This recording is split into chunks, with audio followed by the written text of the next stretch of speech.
ಇತ್ತೀಚಿನ ದಿನಗಳಲ್ಲಿ ಕನ್ನಡದ ಮೇಲೆ ಪದೇ ಪದೇ ಅವಮಾನಗಳು ಆಗ್ತಾ ಇರುವಂತದ್ದು, ಅದರಲ್ಲೂ ಕೂಡ ಬೇರೆ ಭಾಷೆಯ ನಟರು ಹಾಗೆ ಗಾಯಕರಿಂದ ಕನ್ನಡದ ಮೇಲೆ ಅಪಮಾನ ಆಗ್ತಾ ಇದೆ. ನೆನೆಯೂ ಕೂಡ ತಮಿಳು ನಟ ಕಮಲ್ ಹಾಸನ್ ಏನಿದ್ದಾರೆ, ತಮಿಳಿನಿಂದ ಕನ್ನಡ ಉಗಮ ಆಗಿದೆ ಅನ್ನುವಂತ ಒಂದು ಪದವನ್ನ ನುಡಿತಾರೆ. ಹೀಗಾಗಿ ಕನ್ನಡದ ಮೇಲೆ ಕನ್ನಡಿಗರು ಇದ್ರ ಮೇಲೆ ಆಕ್ರೋಶವನ್ನ ಹೊರ ಹಾಕ್ತಾ ಇರುವಂತದ್ದು. ಈ ವಿಚಾರವಾಗಿ ಮಾತಾಡ್ಲಿಕ್ಕೆ ನಮ್ಮ ಜೊತೆ ಕರವೇ ರಾಜ್ಯಾಧ್ಯಕ್ಷರಾಗಿರುವಂತಹ ಪ್ರವೀಣ್ ಶೆಟ್ಟಿ ಅವರಿದ್ದಾರೆ. ಅವ್ರನ್ನ ಮಾತಾಡ್ಸ್ತಾ ಹೋಗ್ತೀನಿ.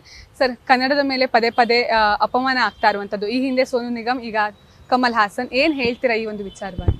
ಕಮಲ್ ಹಾಸನ್ ವಿರುದ್ಧ ವಾಣಿಜ್ಯ ಮಂಡಳಿ ನಿಷೇಧವನ್ನು ಹೇರಬೇಕು. ಯಾವುದೇ ಕಾರಣಕ್ಕೂ ತಗ್ಗಾ ಫಿಲ್ಮನ್ನು ಈ ರಾಜ್ಯದಲ್ಲಿ ಬಿಡುಗಡೆ ಮಾಡಲಿಕ್ಕೆ ಅವಕಾಶ ಮಾಡಿಕೊಡಬಾರ್ದು ಅಂತೇಳಿ ಮಾನ್ಯ ಮುಖ್ಯಮಂತ್ರಿಗಳಲ್ಲಿ, ವಾಣಿಜ್ಯ ಮಂಡಳಿಯಲ್ಲಿ, ಕನ್ನಡ ಅಭಿವೃದ್ಧಿ ಪ್ರಾಧಿಕಾರದಲ್ಲಿ ಮತ್ತು ಕನ್ನಡ ಸಾಹಿತಿಗಳಿಗೂ ಸಹ ಎದ್ದು ನಿಲ್ಲಬೇಕಾಗತ್ತೆ. ಕಮಲ್ ಹಾಸನ್ ಬಗ್ಗೆ ಅದು ನಮ್ಮ ರಾಜ್ಯದ ಡಾಕ್ಟರ್ ರಾಜ್ಕುಮಾರ್ ರೂಪದಲ್ಲಿ ನಾವು ಶಿವರಾಜ್ ಕುಮಾರ್ ಅವ್ರನ್ನ ನೋಡ್ತೀವಿ. ಶಿವರಾಜ್ ಕುಮಾರ್ ಎದುರೇನೆ ಶಿವರಾಜ್ ಕುಮಾರ್ ಅವರು ರಾಜ್ಕುಮಾರ್ ಅವರ ಸ್ಥಾನವನ್ನು ಕಮಲ್ ಹಾಸನ್ ಅವರಿಗೆ ಕೊಟ್ಟಿದ್ದಾರೆ.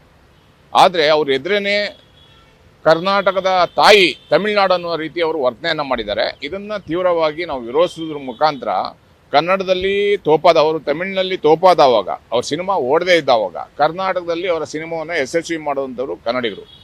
ಅವ್ರ ಸಾಂಸಾರಿಕ ಜೀವನದಲ್ಲಿ ಅವ್ರು ಸರಿ ಇಲ್ಲ, ಅವ್ರ ರಾಜಕೀಯ ಜೀವನದಲ್ಲಿ ಸರಿ ಇಲ್ಲ, ಚಿತ್ರರಂಗದಲ್ಲೂ ಅವರ ದಿನಗಳು ಸರಿ ಇಲ್ಲ. ಆದ್ದರಿಂದ ಈ ಕೂಡಲೇ ಕನ್ನಡಿಗರಲ್ಲಿ ಬೇಷರತ್ತಾಗಿ ಕ್ಷಮೆ ಕೇಳಬೇಕು. ಇಲ್ಲ ಅಂದರೆ ಅವ್ರ ಸಿನಿಮಾವನ್ನು ತಗ್ಗಾ ಸಿನಿಮಾ ಕರ್ನಾಟಕದಲ್ಲಿ ಬಿಡುಗಡೆ ಆಗಲಿಕ್ಕೆ ಅವಕಾಶವನ್ನು ಕೊಡಲ್ಲ. ಅದರ ವಿರುದ್ಧ ತೀವ್ರವಾದಂತಹ ಹೋರಾಟ ರಾಜ್ಯವ್ಯಾಪಿ ಮಾಡ್ತೀವಿ ಅನ್ನೋ ಎಚ್ಚರಿಕೆಯನ್ನು ಕೊಡ್ತಾ ಇದ್ದೀವಿ.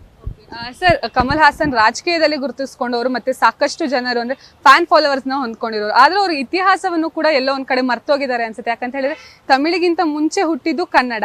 ಸೊ ಆದ್ರೆ ಕನ್ನಡದ ತಾಯಿ ತಮಿಳು ಅಂತ ಹೇಳ್ತಾರೆ. ಈ ವಿಚಾರವಾಗಿ ಏನ್ ಹೇಳ್ತೀವಿ? ಅದನ್ನೇ ನಾವು ತೀವ್ರವಾಗಿ ವಿರೋಧಿಸ್ತಾ ಇರುವಂತದ್ದು. ಇವರು ಯಾಕೆ ನಮ್ಮ ಭಾಷೆಯನ್ನ, ನಮ್ಮ ರಾಜ್ಯವನ್ನ ಯಾಕೆ ಬೇರೆಯವರ ಜೊತೆ ಇವರು ಹೊಂದಾಣಿಕೆಯನ್ನು ಮಾಡ್ತಾರೆ? ಇವರಿಗೆ ಬೇರೆ ಭಾಷೆಗಳು ಸಿಗಲ್ವಾ? ಬೇರೆಯವ್ರು ಸಿಗಲ್ವಾ? ಕನ್ನಡಿಗರ ಮೇಲೆ ಯಾಕೆ ದಂಡೆತ್ತಿ ಬರ್ತಾರೆ ಬೇರೆ ಬೇರೆ ಭಾಷೆಯವರು? ಸೋನು ನಿಗಮ್ ಇರ್ಬೋದು, ಕಮಲ್ ಹಾಸನ್ ಇರ್ಬೋದು, ಅನೇಕ ಜನ ಮುಂಚೆ ನಮ್ಮ ರಜನಿಕಾಂತ್ ಅವರು ಸಹ ಕನ್ನಡಿಗರು ಕಾವೇರಿ ವಿಷಯದಲ್ಲಿ ಮಾತಾಡೋದಂಥವ್ರು, ಕ್ಷಮೆಯನ್ನು ಕೇಳಿದಂಥವ್ರು. ಕಟ್ಟಪ್ಪ ಮಾಡಿದಂಥ ಒಬ್ಬ ವಿಲನ್ ರೋಲ್ ವಿಜಯ್ ಅವರು ನಿರಂತರವಾಗಿ ತಮಿಳು ನಟರಿಂದ ಕನ್ನಡಿಗರ ಮೇಲೆ ದಾಳಿ ನಡೀತಾ ಇದೆ. ಕನ್ನಡ ಚಿತ್ರರಂಗ ವಾಣಿಜ್ಯ ಮಂಡಳಿ ಎಚ್ಚೆತ್ತುಕೊಳ್ಬೇಕಾಗಿದೆ. ಈ ಕೂಡಲೇ ನಿಷೇಧ ಮಾಡಬೇಕಾಗಿದೆ. ಪರಭಾಷೆ ಚಿತ್ರಗಳಿಗೆ ಕಡಿವಾಣವನ್ನು ಹಾಕಬೇಕಾಗಿದೆ. ಕರ್ನಾಟಕದಲ್ಲಿ ಕನ್ನಡ ಸಿನಿಮಾ ಓಡಬೇಕಾಗಿದೆ. ಇಲ್ಲೇ ಬಂದು ಇಲ್ಲೇ ಸಂಪಾದನೆ ಮಾಡಿ, ಇಲ್ಲೇ ಜೀವನ ಮಾಡಿ, ಇಲ್ಲಿ ಜನರ ಮೇಲೆ, ನಮ್ಮ ಭಾಷೆಯ ಮೇಲೆ ಅನಗತ್ಯ ಟೀಕೆಗಳನ್ನು ಮಾಡೋದ್ರ ಮುಖಾಂತರ ಕನ್ನಡಿಗರನ್ನ ಕೇಳಿಸುವಂಥ ಕೆಲಸ ಮಾಡ್ತಾ ಇದ್ದಾರೆ. ಇದನ್ನು ತೀವ್ರವಾಗಿ ವಿರೋಧಿಸ್ತಾ ಇದ್ದೀವಿ. ನಿನ್ನೆ ನಮ್ಮ ಕೈಗೆ ಸಿಕ್ಕಿದ್ರೆ ಅವರಿಗೆ ತಕ್ಕ ಶಾಸ್ತಿಯನ್ನು ಮಾಡ್ತಾ ಇದ್ದೀವಿ. ನಿನ್ನೆ ಓಡೋಗಿದ್ದಾರೆ. ಆದರೂ ಸಹ ಇನ್ನು ಮುಂದೆ ಅವ್ರ ಸಿನಿಮಾವನ್ನು ಕರ್ನಾಟಕದಲ್ಲಿ ಬಿಡುಗಡೆ ಆಗ್ಲಿಕ್ಕೆ ಅವಕಾಶ ಮಾಡಿ ಕೊಡಲ್ಲ. ಫಿಲ್ಮ್ ಚೇಂಬರ್ಗೆ ಏನಾದ್ರು ಮನವಿ ಸಲ್ಲಿಸೋದೇನಾದ್ರು? ಇವತ್ತು 11:30 ಹೋಗ್ತಾ ಇದ್ದೀವಿ. ಚೇಂಬರ್ಗೆ ಮನವಿಯನ್ನು ಕೊಡ್ತಾ ಇದ್ದೀವಿ. ಚೇಂಬರು ದಿಟ್ಟವಾದ ಹೆಜ್ಜೆಯನ್ನು ಇಡಬೇಕನ್ನುವಂಥ ಒತ್ತಾಯವನ್ನು ಮಾಡ್ತಾ ಇದ್ದೀವಿ. ಇದಿಷ್ಟು ಕರವೇ ರಾಜ್ಯಾಧ್ಯಕ್ಷರಾಗಿರುವಂತಹ ಪ್ರವೀಣ್ ಶೆಟ್ಟಿ ಅವರ ಮಾತಾಗಿದೆ. ಕ್ಯಾಮರಾ ಪರ್ಸನ್ ಪವನ್ ಗೌಡ ಜೊತೆ ಸುಷ್ಮಿತಾ ಪೂಜಾರಿ, ಪವರ್ ಟಿವಿ, ಬೆಂಗಳೂರು.